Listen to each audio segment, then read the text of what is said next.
किसी को बहुत भयंकर बीमारी है तो उससे परेशान है, किसी को बुरे सपने आते हैं उससे परेशान है,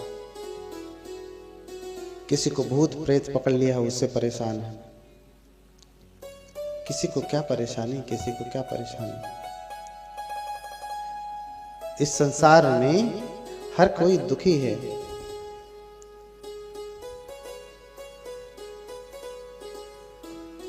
जिसको देखा जाए उसके पास दुख है, चाहे छोटा हो चाहे बड़ा हो, सभी लोग दुख से दुखी हैं। और दुख से छूटने के लिए नाना प्रकार के प्रयत्न करते हैं, लेकिन छूट नहीं पाते। कुछ छूट जाते हैं, कुछ बचे रहते हैं। अच्छे से अच्छा डॉक्टर भी कभी कभी उसकी दवाएं काम नहीं करती। बड़े से बड़ा डॉक्टर भी असफल हो जाता है आपके रोगों का निदान करने में। इसका मतलब ये नहीं कि डॉक्टर को ज्ञान नहीं है। कहीं तो कुछ चूक हो रही है जिसकी वजह से रोग दूर नहीं हो रहा। क्योंकि जितनी दवाएं, जितने आपके रोग हैं उतनी दवाएं हुई, और फिर उसके अनुसार डॉक्टर ने आपको दवा दिया।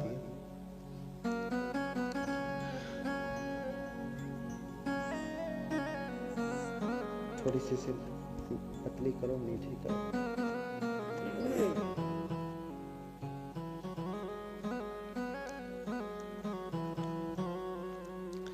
बोलिए भगवान बुद्ध की।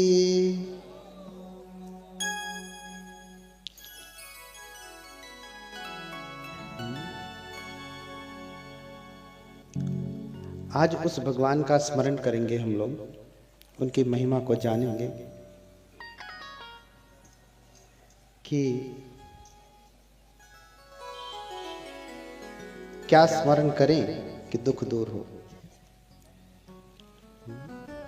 पहले तो जानने की सामर्थ्य कितना है। बुद्ध तो छोड़ दीजिए, उनके श्रावकों का सामर्थ्य जानिए, उनके शिष्यों का सामर्थ्य जानिए। पहले शिष्यों को देखिए, फिर भगवान के पास पहुंचिए। शिष्यों का कितना बड़ा गुण है। एक एक शिष्य परम सामर्थ्यवान है, जो चाहे सो कर सकते हैं। ऐसा सामर्थ्य उनके पास है। क्योंकि मैं श्रीलंका से आया, इसलिए आपको श्रीलंका से शुरू करता हूं। शुरू तो भारत से हुआ। एक बार श्रीलंका में अकाल पड़ गया। क्या पड़ गया?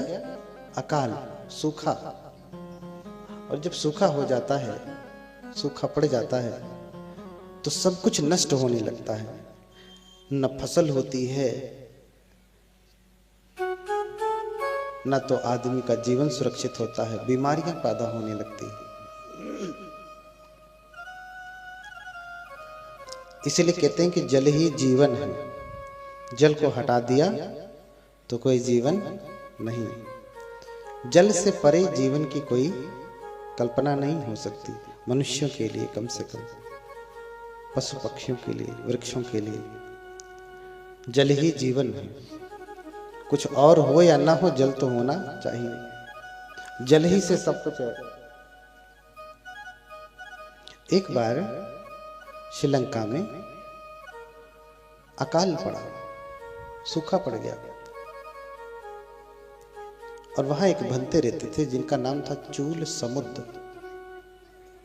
हिंदी में कहेंगे तो चूल छोटे समुद्र, चूल समुद्र।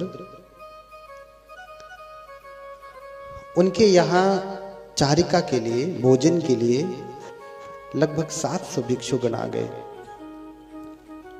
अभी अकाल पड़ा है और ऊपर से विहार में, बुद्ध विहार में 700 भंते आ जाए तो समस्या हो जाएगी ना। यहाँ तो अकाल नहीं है, अभी 100 भंते लोग आ जाएं तो समस्या हो जाएगी बिल्हौर वालों के लिए। हाँ? बिना अकाल के बनते चूल समुद्र के पास 700 भिक्षु आ गए सुबह सुबह भोजन के समय पे ही। तो चूल समुद्र सोचते हैं कि मैं इन्हें कहां चारिका के लिए लेकर के जाऊं। इस समय तो पूरे ताम्रपर्णी में, श्रीलंका का प्राचीन नाम है ताम्रपर्णी, तंबपर्णी कहते हैं पाली में। फिर सीलोन कहा जाने लगा, सिंघल, अब श्रीलंका हो गया। तो उस ताम्रपर्णी द्वीप में, श्रीलंका एक द्वीप है, आइलैंड है।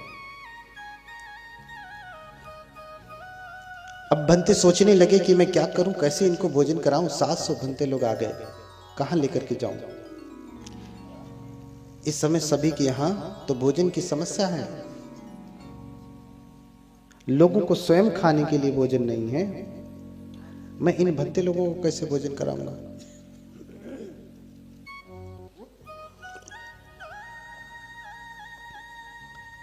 फिर देखते देखते, चूंकि चूल समुद्र परम रिद्धिमान है, अपने दिव्य चक्षु से देखते हैं कि जम्बूद्वीप में पटना देखते हैं कि यहां पर चारिका हो सकती है। यहां भारत में पटना में चारिका हो सकती है।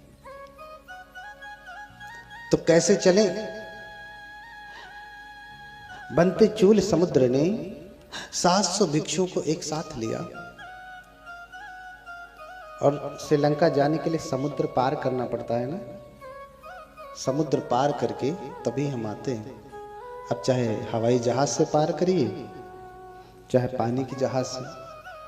तो पानी की जहाजें तो चलना बंद हो गई थी, अभी शायद शुरू हुई है। तो हवाई जहाज से ही उड़ करके लोग आते हैं, समुद्र को पार करके आते हैं। अब पटना आना था, चारिका का समय हो गया। अगर नौका से भी आते तो भी चारिका के समय में नहीं पहुंच पाते। 2-4 दिन, 10 दिन, महीने भर लग जाते नौका के हिसाब से। इसलिए बनते ने 700 भिक्षुओं को एक साथ लिया, कहा बोलो चल सभी चारिका के लिए हम पटना में चलते हैं। एक साथ बनते लोगों को लिया और समुद्र को पार करके चारिका के लिए आ गए। जैसे ही सब लोग चारिका के लिए पहुंचे, बोले भगवान बनते, यहां पे तो कोई सूखा नहीं, यहां तो कोई अकाल नहीं, यहां तो बड़ा हरा भरा जीवन है। आप ये कहां लेकर के आ गए हैं। श्रीलंका में ताम्रपर्णी में तो पूरा अकाल पड़ा है। बोले ये जम्बूद्वीप का पटना जगह है, ये जम्बूद्वीप में है। बोले बनते हम लोग ताम्रपर्णी से यहां जम्बूद्वीप में आ गए, एक कदम पार करके। बोले हाँ। बोले फिर समुद्र कहां गया। बोले जब आ रहे थे रास्ते से तो जो छोटी सी नीली सी नाली तुमने पार किया ना, वो समुद्र था। क्या था। समुद्र था। उस नीली सी नाली को पार किया तुमने समुद्र को पार किया और जम्बूद्वीप पे आ गए। कहते हैं धन्य है बनते, धन्य है भगवान की महिमा। बोलिए भगवान बुद्ध की। मात्र 3 कदम में वो जम्बूद्वीप में आ जाते, श्रीलंका से जम्बूद्वीप में आ जाते और चारिका करके और फिर ताम्रपर्णी में वापस चले जाते। तो उस बनते ने समुद्र को छोटा कर दिया था, उतने बड़े समुद्र को छोटा कर दिया कि मात्र एक, जैसे नाली होती ना, आप ऐसे लांघ के पार कर जाते हैं। समुद्र का पानी नीला होता है ना, छोटा किया तो नाली हो गई, छोटी सी नीली नाली हो गई, और उसे पार करके चले आए। तो जब से समुद्र को छोटा किया तभी से उनका नाम पड़ा चूल समुद्र, क्योंकि चूल का अर्थ होता छोटा कर। जिसने समुद्र को क्या कर दिया? छोटा कर दिया। ऐसे हैं भगवान बुद्ध के श्रावक, भगवान बुद्ध के शिष्य, भगवान बुद्ध के भंतेगण। एस भगवतो सावक संघो, यही है भगवान के श्रावक संघ। तो इतनी महिमा भगवान के शिष्यों की है कि वो चाहें तो क्षण भर में जो चाहें सो कर सकते हैं, क्योंकि रिद्धियों के बहुत बड़े प्रकार हैं। छोटे को बड़ा कर सकते हैं, बड़े को छोटा कर सकते हैं, रूप बदल सकते हैं, एक को अनेक कर सकते हैं, अनेक को एक कर सकते हैं। दो भाई थे, चूल पंथक और महापंथक। दोनों भाई रास्ते में ही पैदा हुए थे, इसलिए बड़े का नाम था महापंथक, चूंकि पहले हुआ, बड़े रास्ते में पैदा हुआ। और महापंथक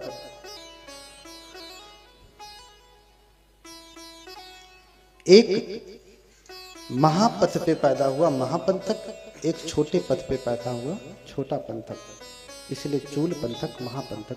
दो नाम, दो भाई हैं, सगे भाई। सबसे पहले महापंथक भगवान बुद्ध के शिष्य हुए, भगवान के शरणों में आकर के प्रवज्जित हुए और थोड़े ही समय में अरहत हो गए। उसके बाद उन्होंने अपने भाई को कहा कि तुम भी सुगत के शासन में प्रवज्जित हो जाओ। प्रवज्जित हो गए। प्रवज्जित होने के बाद महापंथक चूंकि अरहत हैं, इसलिए चूल पंथक को एक सूत्र देते, एक गाथा देते याद करने के लिए। चूल पंथक वो गाथा याद नहीं कर पाते, वो चूल पंथक याद नहीं कर पाते, और याद न कर पाने के कारण उनके बड़े भाई उनको बहुत डांटते थे। कहते तुझे समझ में नहीं आता, गाथा एक नहीं याद होती तुमसे। तो बोला बार बार पाठ करो इसका। याद नहीं तो पाठ कहाँ से हो? पहले आज की जैसी किताबें नहीं हुआ करती थी कि सामने खोल लिया और देख करके पाठ किया। मुख से जो है सुनते थे, मुख से कोई कहता था तो सुन करके उसे धारण करते थे, इसलिए मुखागम कहा, मुख से निकला हुआ है। इसलिए महायान के संस्कृत साहित्य को आगम कहते, आया हुआ है। कहां से? बुद्ध के मुख से आया हुआ है, इसलिए आगम कहते हैं उसे। दीर्घागम, बड़ा वाला आगम है, मध्यम आगम है, संयुक्त आगम है, एकोत्तर आगम है, और शुद्ध आगम है। ये सारे आगम हैं। महापंथक ने चूल पंथक को याद करने के लिए गाथा दी, याद नहीं कर पा रहे थे। उस समय महापंथक बुद्ध विहार के विहाराधिपति थे, मैनेजर थे, एक प्रकार से समझिए भोजन प्रबंधक थे। यानी कोई भी बुद्ध विहार में भोजन आदि के लिए, किसी कार्यक्रम के लिए निमंत्रण देने के लिए आता था, तो उन्हीं की ऑफिस में जाकर के निमंत्रण लिखवाता था। भंते हमारे यहाँ इस महीने में इतनी तारीख को इतने भंते लोगों को भोजन के लिए आना है, ये कार्यक्रम है। तो अनाथ पिंडिक ने अगले दिन 500 भिक्षुओं को भगवान सहित निमंत्रित किया। अनाथ पिंडिक ने 500 भिक्षुओं को भगवान सहित निमंत्रित किया, अर्थात भगवान को लेकर के 500 लोगों को निमंत्रित किया। और लेखा जोखा रखने वाले कौन हैं? यही चूल पंथक के भाई महापंथक। तो महापंथक ने चूल पंथक को छोड़ करके 500 भिक्षुओं की गणना कर ली। चूल पंथक को छोड़ करके बाकी सभी की गणना कर ली, और उतने भंते अनाथ पिंडिक के यहाँ पहुंच गए श्रावस्ती में भोजन के लिए। जब भोजन परोसा जा रहा था, भगवान को जब परोसा जाने लगा तो भगवान ने पात्र के सामने ऐसे हाथ कर लिया। जब हमें कुछ नहीं लेना होता है तो पात्र के सामने क्या कर लेते हैं, हाथ ऐसे कर लेते हैं। ये भगवान से ही परंपरा आई। नहीं लेना है तो हाथ ऐसे कर लिया। तो पहले लोग समझदार हुआ करते थे, हाथ करने से फिर रुक जाते थे। यहाँ तो आप हाथ कर लेंगे तो हाथ हटा के डाल देंगे, तो उनसे मुख से बोलना पड़ेगा, नहीं नहीं नहीं लेंगे। तो ऐसे कर लिया। और भगवान ने जब ऐसे कर लिया तो अनाथ पिंडिक कहते कि भगवान क्या हुआ, अभी तो आपने भोजन ही नहीं लिया। बोले श्रेष्ठी, अभी एक भिक्षु विहार में है, उसे बुला भेजो। अनाथ पिंडिक ने बुलावा भेजा, किसी दूत को भेजा, किसी सेवक को भेजा कि जा देख विहार में कोई बनते हैं, उसे लेकर के आ, उसे लेकर के आ। लेकिन उससे पहले ही जब चूल पंतक को महापंतक छोड़ करके चले गए तो चूल पंतक विहार के दरवाजे पे खड़े होकर के रो रहे थे, हाँ, कि मुझे छोड़ के चले गए। क्यों? क्योंकि मुझे गाथा नहीं याद होती। वहीं खड़े होकर के बुलका रहे थे, रो रहे थे। फिर भगवान आने से पहले ही मिल करके आए थे। बोले क्या हुआ, क्यों रो रहे? बोले भगवान, बनते महापंतक ने मुझे गाथा दिया था याद करने के लिए, मुझे याद नहीं हो रही, उसका पाठ नहीं हो रहा है, तो बनते मुझे निमंत्रण में नहीं ले गए, इसलिए मैं रो रहा हूं। भगवान बोले चिंता मत करो, गाथा ना याद कर पाना ये बड़ी बात नहीं है। ये लो मैं तुम्हें एक मंत्र देता हूं। भगवान ऐसे ही हाथ हवा में घुमाते हैं और एक छोटा सा कपड़ा, रुमाल समझ लीजिए, गंदी सी रुमाल हाथ में पकड़ लेते हैं। एक गंदा सा छोटा सा कपड़े का टुकड़ा जिसमें गंदगी लगी है, मिट्टी लगी है, रज लगा है, धूल लगी है, और फिर चूल पंतक को देते, कहते लो चूल पंतक, इस कपड़े को रगड़ो और जो मैं मंत्र देता हूं उसका जाप करो। चूल पंतक ने खुशी खुशी ले लिया, जाप करना है, मंत्र दे रहे हैं भगवान। बोले इस कपड़े को रगड़ो और बोलो रजो हरणम। छोटा सा है, याद हो जाएगा, आपको याद हुआ? रजो हरणम याद हुआ क्या? रजो हरणम, रजो हरणम, रजो हरणम। अच्छा भगवान, ये तो बड़ा आसान है। भगवान कपड़ा दे करके चले गए, बैठे,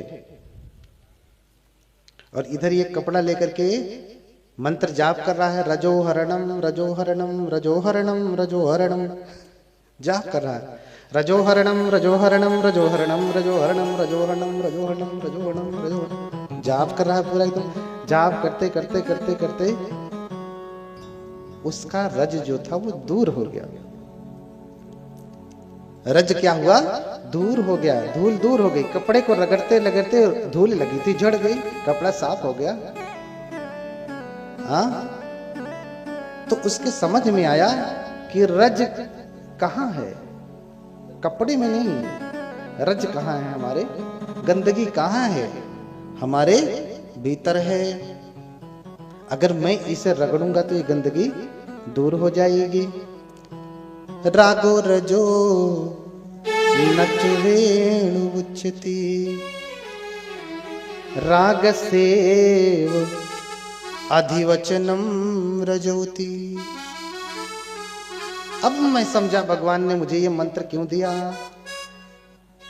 रजोहरणम, बोलिए मेरे साथ बोलिए। अब मैं समझा ये मंत्र भगवान ने मुझे क्यों दिया। फिर से खुश होकर के जप करने लगता। क्या हाथ जोड़िए आप, क्या क्या जप करने लगता? रजोहरणम। जपिए, रजोहरणम रजोहरणम रजोहरणम रजोहरणम। हाँ, धूल दूर हो जाए। रजोहरणम, रज माने धूल, हरणम माने दूर हो जाए, हरित हो जाए। धूल दूर हो जाए, धूल दूर हो जाए, धूल दूर हो जाए। रजोहरणम रजोहरणम, बड़ा आसान मिल गया। अब मैं समझा भगवान ने मुझे रजोहरणम क्यों कहा। रागो रजो नचरेणु विच्युति, राग से अधिवचनम रजोति। अब मैं समझ पाया भगवान ने मुझे ये मंत्र क्यों दिया।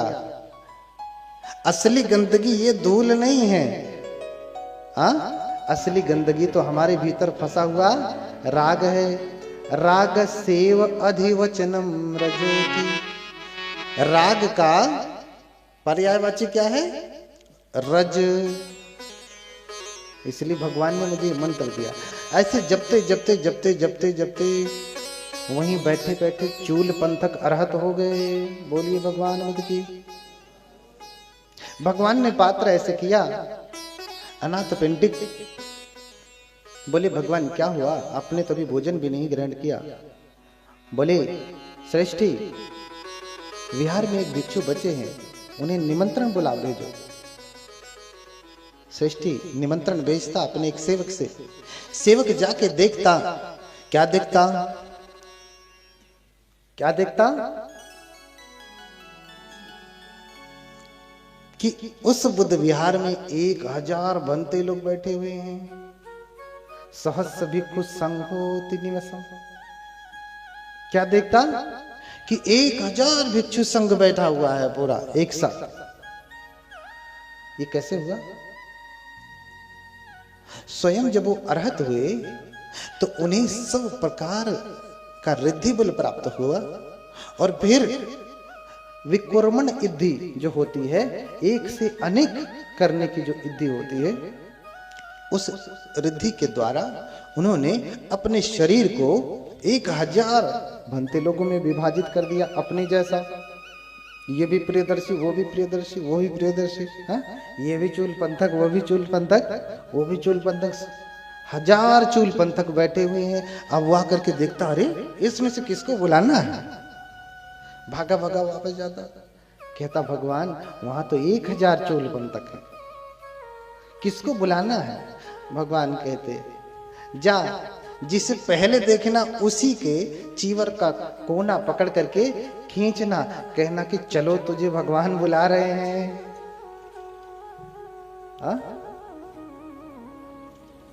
हाँ 10 बलों में दिठो आगतोसी आलम्बनम पिलदो। चलो तुम्हें भगवान 10 बल तुम्हें बुला रहे हैं। और वो भागा भागा गया। जो पहले दिखाई दिया उनका चीवर का कोना पकड़ करके कहता कि चलो तुम्हें भगवान, चलो आपको भगवान बुला रहे हैं। जैसे ही चीवर पकड़ करके कहा कि चलो भगवान बुला रहे हैं, सहस्र मिल करके एक बनते हो गए। सहस्र बनते मिल करके क्या हो गए? एक हो गए। और फिर चूल पंथक पहुंचते हैं सभा में। ऐसे ऐसे हैं भगवान के श्रावक। एक से अनेक होने की विद्याएं जानते हैं, अनेक से फिर एक होने की विद्याएं जानते हैं। और फिर ये कहता कि चलो भगवान बुला रहे हैं, कहते तुम चलो मैं आता हूं। और ये अभी रास्ते में भी पहुंचा, पहले ही आकर के प्रज्ञप्त आसन जो उनके लिए खाली आसन था वो आकर के बैठ गए। सभी लोग आश्चर्यचकित हो जाते, अरे अभी तो भगवान ने निमंत्रण भेजा, अभी 1000 बनते थे, अभी जो सेवक बुलाने के लिए गया था वो आया ही नहीं, बनते पहले ही आके बैठ गए। धन्य है भगवान, धन्य है भगवान का श्रावक संघ। ऐसा कहते हुए अनाथ पिंडिक 3 बार भगवान को प्रणाम करता और फिर 7 दिन के लिए निमंत्रण देता। भगवान ऐसे ही 7 दिन भिक्षु संघ सहित मेरे घर पे भोजन करें। बोलिए भगवान बुद्ध की। ऐसो ही भगवतो महानुभावता। ऐसी भगवान बुद्ध की महिमा है कि उनके श्रावक भी इतने तेजस्वी हैं। भगवान बुद्ध के समय की घटना है कि देवराज इंद्र एक बार सोचते हैं, अपने मन में विचार करते हैं कि मेरे जैसा कोई सामर्थ्यवान व्यक्ति नहीं है, मेरे जैसा कोई सामर्थ्यवान व्यक्ति नहीं है। मैं जो चाहता हूं सो ही होता है, मेरी मर्जी के बिना कुछ भी नहीं होता। अगर होता तो मेरे जैसा वैजयंत प्रसाद किसी का कहाँ है, मेरे जैसा महल किसी का कहाँ है, मेरी जैसी सुंदर सुंदर भोग करने के लिए स्त्रियां कहाँ हैं लोगों के पास, मेरे जैसा वैभवशाली कोई और देवता श्रमण ब्राह्मण नहीं है इस धरती पे, मेरे जैसा कोई शक्तिशाली भी नहीं है। तो भंते सारिपुत्र साधना कर रहे थे और साधना में उन्होंने आवर्जन में देखा कि देवराज शक्र ऐसा सोच रहा है, सुगत के शासन में जिस समय स्वयं लोक गुरु भगवान अरहत सम्यक संबुद्ध इस धरा पे विद्यमान है, उस समय में किसी के मन में ऐसी धारणा चले कि मेरे जैसा कोई नहीं है, वो कितना अज्ञान में फंसा है। तो इसे सबक सिखाना होगा। बंते देख करके मुस्कुराते कि अरे ये तो मिथ्या दृष्टि का, इसे लगता है कि मैं ही शक्तिशाली हूं, इसकी जैसी तुच्छ शक्तियां तो श्रोतापन सकिदागामी अनागामियों के पास होती है, अरहतों का तो कहना क्या, और फिर विद्यों की तो बात ही निराले। हाँ, बनते वहीं बैठे बैठे अपने पैर को बाहर निकाल करके, ऐसे बाहर निकाल करके अपने दाहिने पैर के दाहिने अंगूठे से ऐसे जरा सा ठुनगी मारी। हाँ, जैसे आप गोली खेलते तो ठुनगी मारते हैं ना, बनते ने ऐसे दाहिने पैर के दाहिने अंगूठे से ऐसे ठुनगी मारी और उनका देवलोक जो था, इंद्र का इंद्रासन हिलने लगा, पूरा लोक हिलने लगा।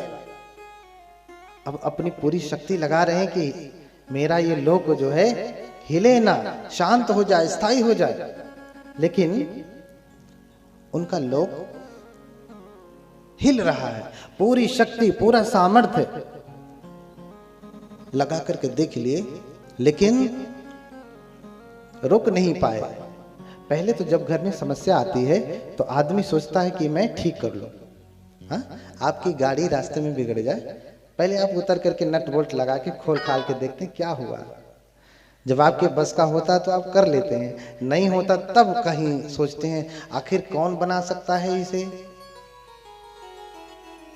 पहले तो अपना सारा सामर्थ्य लगा लिया कि मैं तो परम शक्तिशाली हूं, अपनी आवर्जनी विद्या को लगाया कि रोकता हूं, लेकिन नहीं रोक पाया।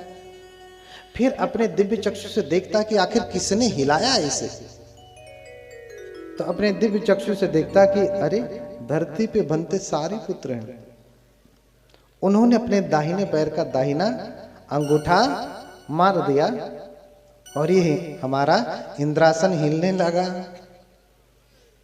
और फिर वहीं से हाथ जोड़ करके बनते, हाँ, रक्षमाम रक्षमाम, हमारी रक्षा करें। वहीं से हाथ जोड़ करके चिल्लाने लगते, बनते रक्षमाम रक्षमाम रक्षमाम, हमारी रक्षा करें, हमारी रक्षा करें, हमें बचाएं, हमसे गलती हो गई, हमने सोचा कि हम सबसे शक्तिशाली हैं, लेकिन आप हमसे ज्यादा शक्तिशाली हैं। बनते मैं आपकी शरण जाता हूं, बनते मैं आपकी शरण जाता हूं, मेरी रक्षा करें। बनते मुस्कुराते हैं, कितना अज्ञानी आदमी है, सुगत को छोड़ करके मेरी शरण आता है।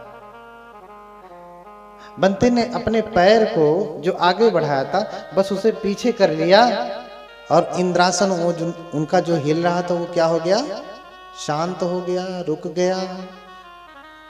फिर वहीं से हाथ जोड़ करके 3 बार जो है भगवान को, धम्म को, संघ को, तीनों को प्रणाम करते और कहते कि मैं आज से आपकी शरण जाता हूं। हे बंते, हे भगवान, मैं आज से आपकी शरण जाता हूं। मुझसे गलती हुई, अब दोबारा ऐसी गलती नहीं होगी। देखिए, लोग कहते हैं, मैंने कल भी कहा कि कहते हैं कि चमत्कार नहीं होता, रिद्धि बल होता है, योग बल होता है, जिसे हम इद्धि बल कहते हैं पाली में। जादू टोना तो ये तो हाथ की सफाई है, यौगिक बल नहीं है, यौगिक बल नहीं है। एक बार राजगृह का एक श्रेष्ठी, उसे एक चंदन की जड़ मिली। किसकी जड़? चंदन की जड़ मिली। चंदन बहुत महंगा होता है ना, तो रक्त चंदन की जड़ मिली। तो उसने सोचा कि मैं इसे क्या करूं, किस काम आएगा ये? किसी और काम में नहीं आ सकता, रगड़ घिस के ही काम में आएगा, चूरा बनाने के काम आएगा, पाउडर बनाने के काम आएगा, इसके अलावा और कोई काम में नहीं आ सकता। तो क्यों ना मैं इसे खुरद करके एक पात्र बनवा दूं। फिर उसने एक खुरदवा करके एक पात्र बनवा दिया चंदन का, और फिर सोचा इसका करूंगा मैं क्या। फिर उसने उस सुंदर से चंदन के पात्र को 7 तल जितना ऊंचा बांस लिया, उसमें बांध करके ऊपर टांग दिया। 7 तल, समझ रहे हैं? 7 मंजिला मकान जितना ऊंचा एक बांस लिया और उसमें बांध करके ऊपर टांग दिया, और घोषणा करवा दी कि जो अरहत हैं और परम रिद्धिमान हैं, वो इस पात्र को उतार लें, मैंने इसे दान कर दिया है। हाँ, मैंने इसे दान कर दिया है। उस समय महाकोटि और बंते मोग्गलाल, ये दोनों उधर से ही गुजर रहे थे। उस समय के जो शास्ता थे, पूरन कश्यप, मक्कली घोषाल, अजित केस कंपनी, पकुत कच्चान, संजय वेलट पुत्र, निंगंडनाथ पुत्र, ये जो 6 शास्ता थे, वो बारी बारी से आते कहते कि सेठ, हम अरहत भी हैं और रिद्धिमान भी हैं, शक्तिशाली भी हैं, तू मुझे ये पात्र दे दे। तो सेठ कहता कि अगर आप रिद्धिमान हैं, अरहत हैं, तो मैं कहाँ रोक रहा हूं, मैंने तो दे ही दिया, आप जाइए और उड़ करके ले लीजिए। हाँ, एक एक करके 6 शास्ता आते और यही बात कहते कि हम रिद्धिमान हैं, अरहत भी हैं, हमें ये पात्र दे दो। सेठ कहता कि अगर आप योग्य हैं तो आप खुद ही उड़ करके ले लीजिए। लेकिन कोई उड़ नहीं पा रहा था, क्योंकि सच में रिद्धिमान नहीं थे। उसी समय बंते सारीपुत्र और महाकोटि उधर से गुजर रहे थे। बोले, बंते, आप रिद्धिमान हैं और अरहत भी हैं, आप इस पात्र को उतार लें। तो बंते मोग्गलान कहते कि आप अरहत हैं और रिद्धिमान हैं, आप ही क्यों नहीं उतार लेते। दोनों भंते आपस में कह रहे हैं, वो कह रहे हैं कि आप रिद्धिमान हैं और अरहत भी हैं, आप पात्र उतार लीजिए, ले लीजिए, ये पात्र आप ही के योग्य है, आप ही को अच्छा लगेगा। बोले, भंते मोग्गलान कह रहे हैं कि भंते, आप भी तो अरहत हैं, रिद्धिमान हैं, आप ही क्यों नहीं उतार लेते, ये आपको भी सुंदर लगेगा। तो तुरंत भंते के कहने पे बंते 7 तल ऊपर आकाश में जाते, पात्र को उतार लेते, पूरे राजगृह का 3 बार चक्कर लगाते हुए जिस सेठ ने टांगा था, उस सेठ के महल के पास से गुजर रहे थे। ये देखते ही श्रेष्ठी, उसकी पत्नी, उसके पुत्र सभी अपने महल के ऊपर छत पे आकर के हाथ जोड़ करके खड़े हो गए। बनते यहीं उतरिए, यहीं उतरिए, यहीं लैंडिंग करिए, अपना हेलीकॉप्टर यहीं उतारिए, भगवान आप यहीं उतरिए, बनते यहीं उतरिए।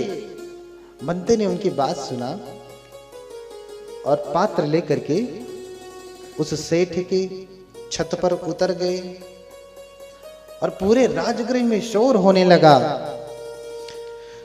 कि बनते बड़े रिद्धिशाली हैं, बड़े शक्तिशाली हैं, परम सामर्थ्यवान हैं। शोरगुल होने लगा, जय जयकार होने लगी। बोलो बनते की, बोलिए बोलिए बनते की जय। जय जयकार होने लगी। जब ये बात भगवान बुद्ध को पहुंची कि आपके शिष्य ने उड़ करके पात्र उतारा, न सिर्फ पात्र उतारा, पूरे राजगृह नगर का 3 बार चक्कर भी लगाया पात्र लेकर के। जब भगवान को पता चलता है, भगवान बुलाते, ये सुन इधर आ। जब कोई बदमाशी करता था, इसे बदमाशी नहीं कहेंगे, जब कोई ऐसी त्रुटि कर देता था तो भगवान बुलाते थे और फिर फटकार लगाते थे। पहले तो पूछते थे, सुनी सुनाई कही कहाई बातों पे वो ध्यान नहीं देते थे। कोई कहता था तो भगवान बुला के स्वयं पूछते थे, क्या तूने सच में पात्र उतारा? बोले हाँ भगवान उतारा। क्या उतारने के बाद 7 बार राजगृह का चक्कर लगाया? बोले हाँ भगवान लगाया। बोले मोघ पुरुष, तूने इस तुच्छ लकड़ी के पात्र के लिए उत्तर मनुष्य धर्म का प्रदर्शन किया। भगवान बुद्ध इस रिद्धि बल को उत्तर मनुष्य धर्म कहते हैं। रिद्धि बल को उत्तर मनुष्य धर्म कहते हैं। तूने इस तुच्छ मिट्टी के पात्र के लिए उत्तर मनुष्य धर्म का प्रदर्शन किया इन गृहस्थों को। ये अप्रसन्नों को प्रसन्न करने के लिए। किसको प्रसन्न करने के लिए? ये अप्रसन्नों को प्रसन्न करने के लिए है, जो सील में श्रद्धा नहीं रखते, जो समाधि में श्रद्धा नहीं रखते, जो प्रज्ञा में श्रद्धा नहीं रखते, तथागत के 4 आर्य सत्य अष्टांगिक मार्ग प्रतिसमुत्पाद में श्रद्धा नहीं रखते, उनको अब जो है प्रसन्न करने के लिए। जो इसमें श्रद्धा रखते हैं उन्हें कोई चमत्कार देखने की जरूरत नहीं पड़ती, वैसे ही त्रिरत्नों की शरण चले जाते हैं। और तूने इन अज्ञानियों को प्रसन्न करने के लिए उत्तर मनुष्य धर्म का प्रदर्शन किया। भगवान ने फटकार लगाई, और न सिर्फ फटकार लगाया अपितु भगवान ने उसी समय से चमत्कार को दिखाने के लिए पाबंदी लगा दी। अब से कोई भी उत्तर मनुष्य धर्म का दिव्य शक्ति का प्रदर्शन नहीं करेगा। जितने भी विनय पिटक में नियम है ना भिक्षुओं के लिए, उन 227 नियमों में से, शीलों में से ये एक नियम है कि कोई भिक्षु दिव्य शक्ति का प्रदर्शन नहीं कर सकता। भिक्षुओं के लिए कितने नियम हैं? 227। भिक्षुणियों के लिए 311। भिक्षुणियों के लिए ज्यादा है, पुरुषों के लिए कम है। अब आप कहेंगे ये तो अत्याचार है, उनके लिए ज्यादा नियम, हमारे लिए कम नियम। उनके लिए ज्यादा नियम कुछ उनकी शारीरिक संरचना, कुछ शारीरिक क्रियाओं की वजह से बढ़ जाते हैं। कुछ चीजें ऐसी हैं जो सिर्फ स्त्री में होती है, पुरुष में नहीं होती। उन नियमों के अनुसार उनके नियम बढ़ जाते हैं। बाकी और भिक्षु के संबंधित नियम लगभग बराबर हैं।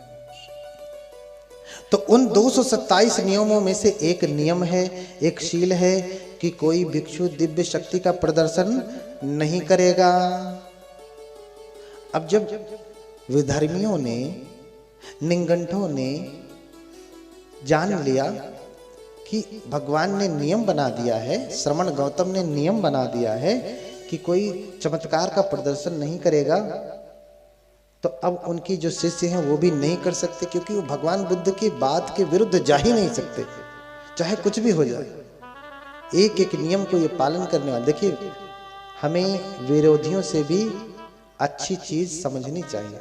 विरोधी भी अनजाने में ये कह रहा है कि सुगत ने, श्रवण गौतम ने अगर नियम बना दिया कि कोई शक्ति का प्रदर्शन नहीं करेगा तो उसके श्रावक ऐसे हैं कि उनके वचन के विरुद्ध जाने वाले नहीं हैं। देखो, कर रहा है निंदा, हो रही है प्रशंसा कि ऐसे हैं भगवान, ऐसे हैं उनके श्रावक कि एक भी श्रावक भगवान बुद्ध के विरुद्ध नहीं जाता।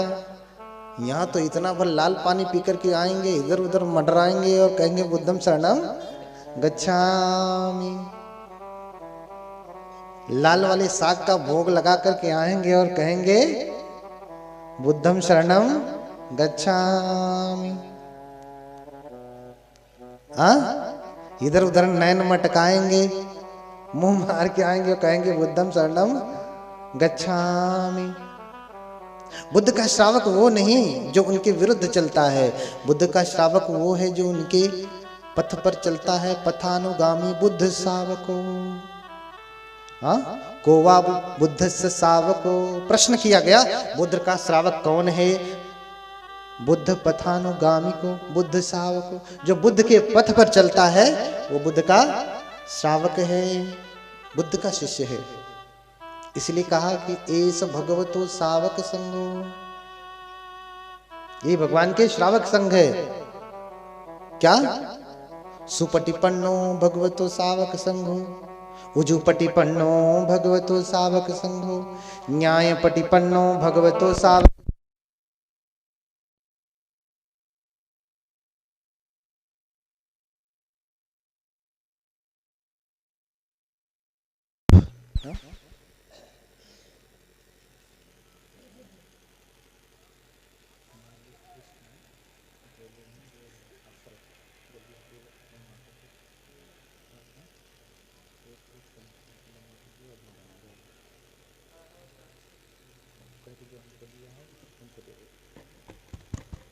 हाँ, ये जानबूझ करके काट रहे हैं लगता है।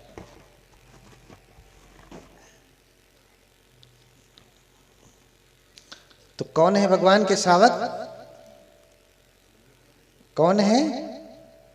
सुपटिपन्न है, उजुपटिपन्न है, न्यायपटिपन्न है, सामीचीपटिपन्न है। ये भगवान के श्रावक संघ हैं। गले भर खा करके आया ये भगवान का श्रावक संघ नहीं है, ये भगवान का श्रावक संघ नहीं है। इसलिए भगवान ने नियम बना दिया कि कोई शक्ति का प्रदर्शन नहीं करेगा, कोई दिव्य शक्ति का प्रदर्शन नहीं करेगा। तो अब कोई नहीं करेगा, इसलिए सब चिल्लाने लगे कि देखो गौतम और गौतम के शिष्य तो अपने आप को अरहत कहते हैं, लेकिन इन्हें जब रिद्धि बल का, प्रतिहार्य का प्रदर्शन करने के लिए कहा जाता है तो ये कर ही नहीं पाते। हम तो उनसे चैलेंज ले रहे हैं, हम उनके प्रतिद्वंदी हैं, हम तो उन्हें कह रहे हैं मुकाबला करेंगे तुमसे, आओ रिद्धि बल में, चमत्कारिक शक्तियों में, लेकिन ये लड़ने को राजी नहीं। क्यों? क्योंकि ये जानते ही नहीं, ये जानते ही नहीं। ऐसा कहकर के गलत प्रचार करने लगे। और फिर जब राजा बिंबिसार को यह बात पहुंची कि भगवान ने मना कर दिया है कि अब से कोई रिद्धि बल नहीं दिखाएगा, तो आकर के भगवान से कहते, भगवान सुना है आपने रिद्धि प्रदर्शन के लिए मना कर दिया है। बोले हाँ महाराज। बोले ये जो तैर्थिक हैं, दूसरे धर्म वाले हैं, वो तो कहते हैं कि तथागत रिद्धि बल जानते ही नहीं, उनके श्रावक जानते ही नहीं। जानते हो तो आवे दिखावे हमारे सामने, हम तो उनसे लड़ने को तैयार हैं। बनते अगर आपने मना कर दिया है, बनते गण अगर नहीं दिखाएंगे तो हमारे धर्म की मर्यादा घटेगी, हमारे धर्म की मर्यादा घटेगी। तो फिर क्या करेंगे भगवान? भगवान बोले कि उनके दिखाने पे दिखाऊंगा।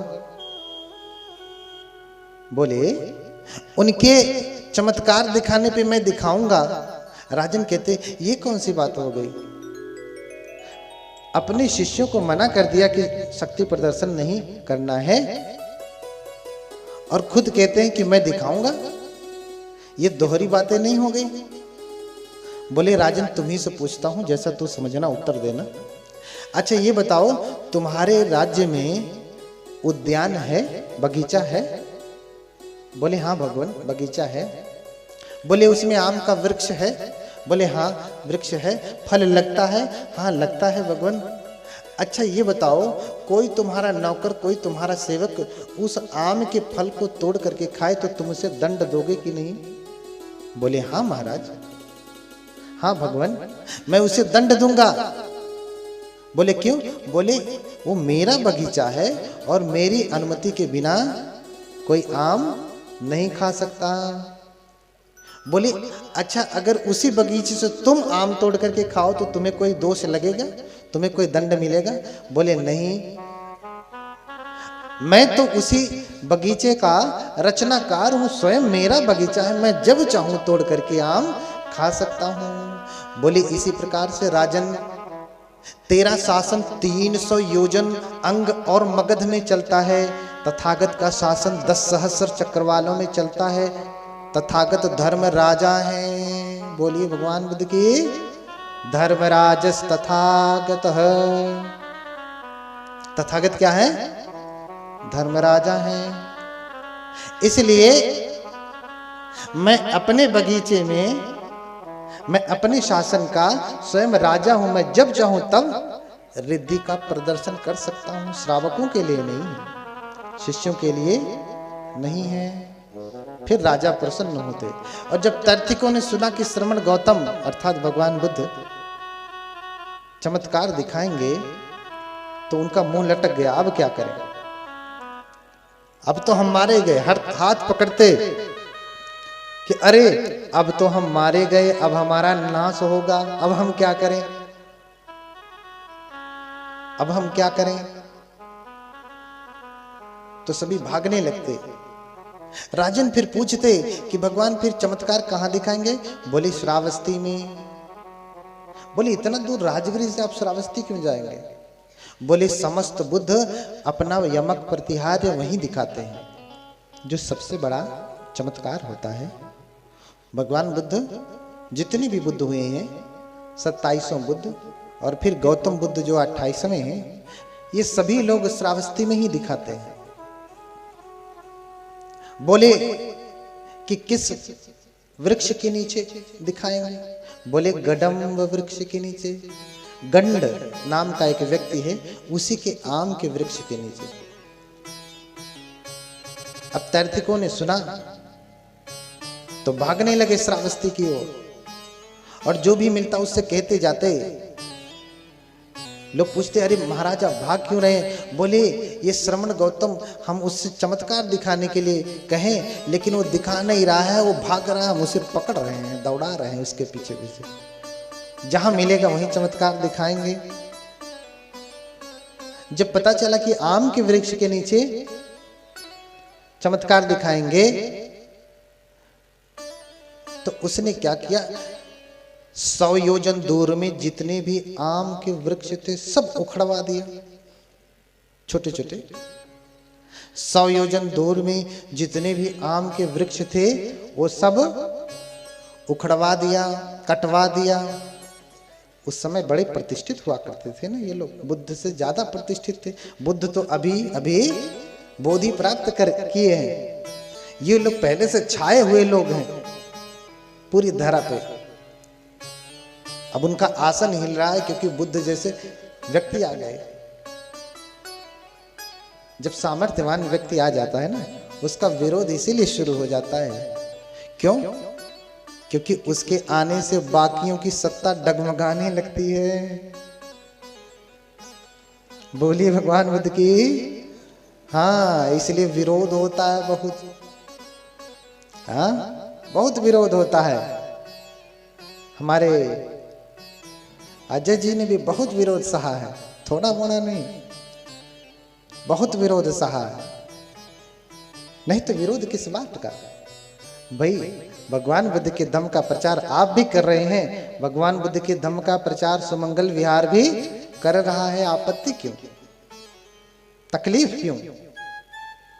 लेकिन सुमंगल बुद्ध विहार आगे हो जाएगा, बाकी बुद्ध विहार पीछे हो जाएगा, इसलिए तकलीफ है। हाँ, तो समण गौतम भाग रहे हैं, हम लोग उनको पकड़ रहे हैं, दौड़ा रहे हैं, जहां मिल जाएंगे वहीं हम चमत्कार दिखाएंगे। सभी आम के वृक्ष को भी उखड़वा दिया, कटवा दिया, न रहेगा बांस, न बजेगी नाम रहेगा, ना ये चमत्कार दिखा पाएंगे। छोटे से छोटे आम को जो अभी कल ही अंकुरण हुआ उसको भी तोड़वा दिया, एक भी आम का वृक्ष धरती पे छोड़ा नहीं। हाँ, उसी समय भगवान जा रहे थे। राजा का एक सेवक था जिसका नाम था गंड। एक महायान में सूत्र है जिसका नाम गंड व्यूह सूत्र। ये पूरा इसी के ऊपर, भगवान की अलग सिद्धियों के ऊपर, चमत्कारों के ऊपर। गंड ने देखा कि एक असमय बड़ा सुंदर सा स्वर्ण रंग का, सोने के रंग का एक सुंदर सा आम, कभी कभी जब बड़ा सा सुंदर सा चिकना सा कोई दाग धब्बा नहीं होता तो लगता है सोना जैसा है ना, चमकता है, सुंदर लगता है। ऐसा ही बिना समय का एक आम का फल बगीचे में, राजा के बगीचे में गिरा हुआ मिला, और वो बगीचे का रखवाला था, माली था, ऐसा समझिए। जब वो सुंदर फल देखा तो वो ये भी देखता है उस फल के आसपास बहुत सारी पक्षियां, बहुत सारे अन्य कौवे भी मंडरा रहे थे, इतना सुंदर था उसको खाने के लिए। गंड ने देखा कि इतना सुंदर आम, दौड़ करके उठाता है, वो भी आश्चर्यचकित होता है कि बिना समय का ये आम कहां से आ गया। वर्णन मिलता है कि देवताओं ने उसे गिराया था, आप मत समझिए आ गया होगा कहीं से। बिना समय के ये आम कहां से आ गया, और इतना सुंदर है कि इसे देख करके ही पेट भर जा रहा है, इतना सुंदर। अगर मैं इसे राजा को दूंगा तो राजा मुझे क्या देगा, कुछ धन दे देगा, कुछ प्रसन्न होगा तो और ज्यादा दे देगा, लेकिन इससे क्या होने वाला। मेरे पास थोड़ा धन रहे तो भी मैं मर जाऊंगा, मेरे पास अधिक धन रहे तो भी मैं मर जाऊंगा, मेरे पास थोड़ा धन रहे तो भी मुझे एक न एक दिन बीमारी पकड़ लेगी, मेरे पास अधिक धन रहे तो भी एक न एक दिन मैं रोगी हो जाऊंगा। तो ये मेरे लिए हितकर नहीं। जिनके पास धन है वो भी दुखी हैं, जिनके पास धन नहीं है वो भी दुखी हैं। तो इसका सदुपयोग क्या होगा, मैं भगवान को दे दूं। जैसे ही आम को हाथ में उठाता है और बाहर निकलता है, बगीचे से देखता है भगवान जा रहे थे, इतना सुअवसर उसको प्राप्त हो गया। भागा भागा जाता, भगवान के पात्र में वो आम रख करके 3 बार प्रणाम करता। भगवान आम के फल को देख करके मुस्कुराते हैं, फिर आनंद को इशारों से कहते हैं कि संगाठी लगाओ, यहीं बिछा दो, मैं यहीं बैठूंगा। भगवान के इशारे को समझ करके बंते ने तुरंत संघाटी बिछा दिया। भगवान वहीं बैठ गए और बंते ने तुरंत उस आम का रस निचोड़ करके, निकाल करके भगवान को दिया, और गुठली जो है गंड को दिया। भगवान ने रस पी लिया, आम का जूस पी लिया, और फिर गंड से कहा कि तुम अपने हाथ से ही खोद करके यहीं पे ये आम रोप दो। गंड ने वहीं भगवान के सामने जमीन खोदा और आम उसी में दबा दिया, और फिर भगवान ने कहा कि चलो मेरे हाथों के ऊपर पानी गिराओ। भगवान ने अपना हाथ धोया उसी के ऊपर,